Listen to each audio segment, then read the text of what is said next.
Mtazamaji wa TMC News, bado tunaendelea kukujuza kila ambacho kinajiri katika ukumbi wa Jakaya Convention Center ambapo panafanyika mkutano mkuu wa CCM Taifa. Miongoni mwa wageni waliohudhuria katika mkutano huu ni Salome Makamba ambaye ni mbunge wa viti maalum kupitia tiketi ya Chadema. Baada ya kufika, tumefanikiwa kuzungumza naye. Nikiwa kama mbunge ambaye naisimamia serikali na kuishauri, nimeona mambo mengi makubwa ambayo yamefanywa, mapinduzi makubwa kwenye sekta mbalimbali. Ilikuwa ni vuta ni kuvute kwenye hii miaka mitano tukiwa bungeni, lakini mengi ambayo sisi kama wabunge tumeshauri wameyachukua, wameyafanyia kazi, na ndio maana leo tuko hapa tukisherehekea pamoja utekelezaji mkubwa wa ilani ya Chama cha Mapinduzi, mipango ya maendeleo ya serikali na maoni ya wadau mbalimbali.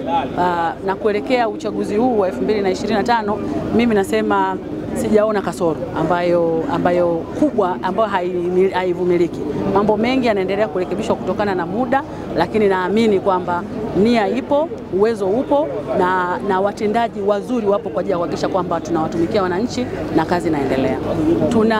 Tunakwenda mbele sisi kama taifa, lakini lazima tuwe na uwekezaji mkubwa kwenye maeneo ya viwanda ili tuweze kuajiri watu wa chini na wakati. Kwa hiyo jambo kubwa ambalo nalitamani ni kuona viwanda vingi vinaendelea kuboreshwa katika mkoa wetu wa Shinyanga. Lakini pili, tunayo changamoto kubwa sana ya ushiriki wa wanawake na vijana katika maendeleo ya taifa. Ninatamani sana nikiona ilani ya Chama cha Mapinduzi itakayotolewa mpya ionyeshe namna gani inawasaidia wanawake kuingia kwenye siasa za nchi hii, namna gani inawasaidia vijana waingie kwenye vyumba vya maamuzi kwa mustakabali wa mahitaji yao.